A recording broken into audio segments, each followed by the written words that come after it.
Parálisis facial.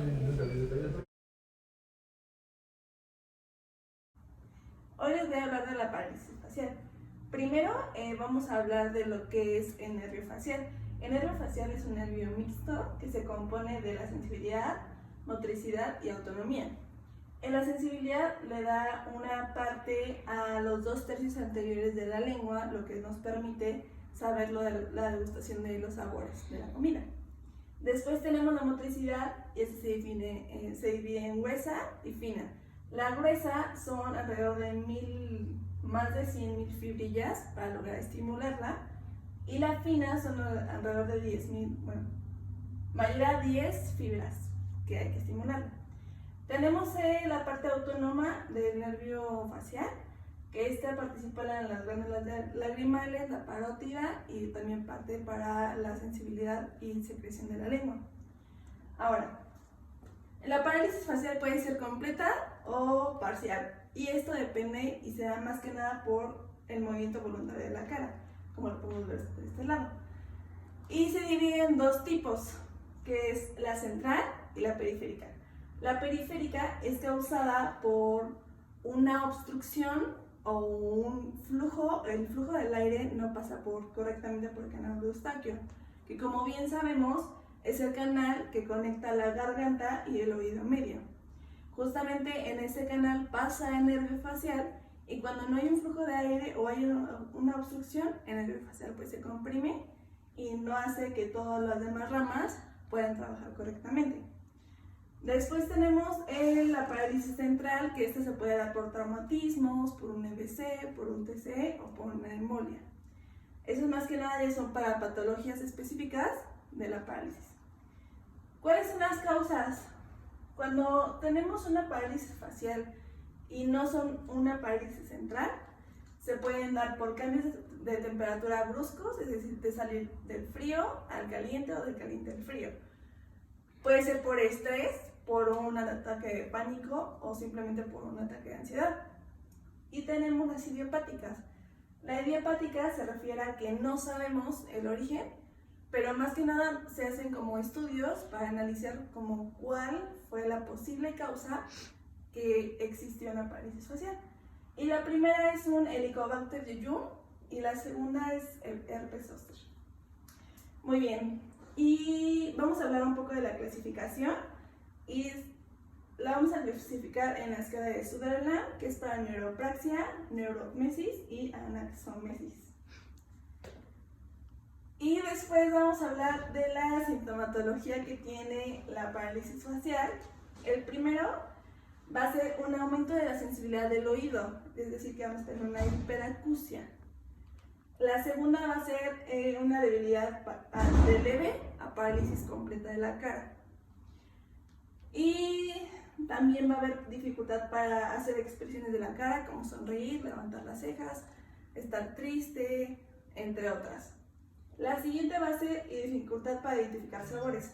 Como la parte de la sensibilidad del nervio facial está pues afectada, se va a ver afectado también la identificación de sabores. Y bueno, por último, las complicaciones después de la terapia pueden ser las siguientes: un daño irreversible del nervio facial, es decir, que ya te puedes quedar con la parálisis completa, y un crecimiento normal de las fibras nerviosas del nervio facial. Este es como muy pocas las probabilidades, pero puede haber. Y bueno, todas las complicaciones dependen de la dominante que tú tengas del nervio facial. Es decir, cuando tú valoras a una persona que tiene parálisis facial, ves el lado afectado. Entonces lo que hay que hacer es compararlo con una imagen, con una fotografía que tenga el paciente, para así ver cuál es el lado que resalta más. Es decir, cuál es el lado que más sonríe, cuál es el lado que tiene más fuerza, cuál es el lado que tiene una mayor movilidad, ¿va? Y el lado dominante es el lado que más fácilmente se puede recuperar, tiene mayor probabilidad si lo estimulamos correctamente y hacemos una terapia buena. Y pues bueno, el lado dominante, si no se da una buena rehabilitación, pues sí es muy probable que vaya a ser un daño irreversible de la parálisis facial. Dentro de la fisiopatología de la parálisis facial podemos encontrar factores intrínsecos que generalmente esto ocurre que hay un edema por inflamación. Extrínsecos que son generalmente traumatismos o tumores. Dentro de las transformaciones histológicas más importantes son que existe una fibrilación axonal con posterior desaparición de los axones. Las células de Schwann se destruye y también la mielina, esto es por fagocitosis, o sea, hay una degeneración waleriana. Después de una lesión del nervio facial, sus fibras distales mantienen su excitabilidad por más de 96 horas, gracias a que los axones reciben energía de las células de Schwann. Aquí podemos ver una imagen de cómo se comprime, hay una obstrucción, perdón, en el canal de Eustaquio y se comprime el nervio facial. Terapia. Compresa húmedo caliente por 5 minutos. Después, terapia de láser de baja potencia con arsenulio de galio. Es una técnica puntual incluyendo el conducto auditivo externo y así los músculos afectados del lado afectado, con 830 nanómetros de profundidad a dosis de 20 joules por centímetro cuadrado por 30 segundos por punto en un tiempo total de 6 minutos. ¿Cuáles son los beneficios principales? Causan una vasodilatación y disminución del edema, regeneración celular y regeneración del tejido.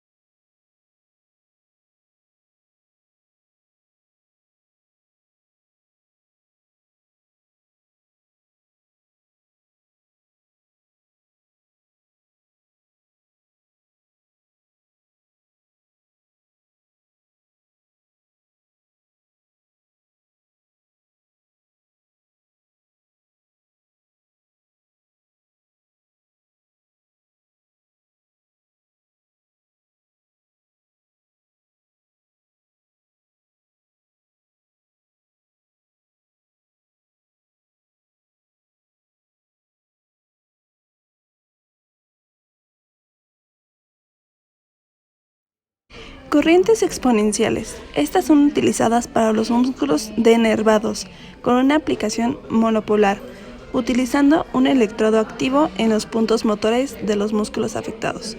Se puede observar una contracción visible o palpable, con un tiempo total por 1 minuto por punto, con un ancho de pulso de 50 milisegundos a una intensidad de 15 miliamperes. Se tiene que bajar la intensidad en cada cambio de punto para que el paciente esté cómodo, utilizando también un electrodo dispersivo en trapecio para cerrar el circuito con un tiempo total de 10 minutos. ¿Cuáles son los beneficios? Aumentar el trofismo muscular y evitar la fibrosis.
Terapia manual.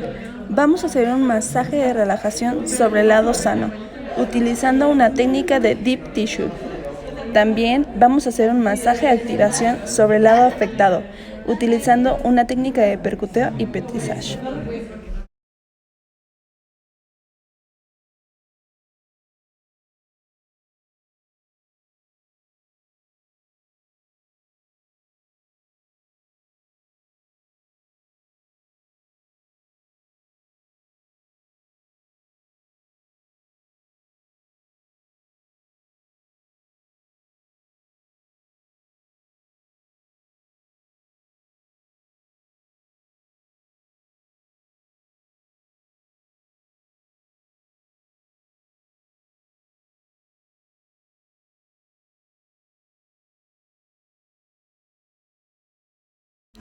Biofeedback es un método que se basa en la importancia de la toma de conciencia por parte del paciente. Se utiliza para obtener una respuesta adecuada. Esta toma conciencia de que debe ser lo más correcta posible, en especial en su estado fisiológico para conseguir respuestas mejoradas u óptimas. Las características del biofeedback es una biorretroalimentación que utiliza una diversidad de estímulos que permiten que el paciente modifique, corrija o anule las respuestas. Esto en base a un juego de ensayo y error.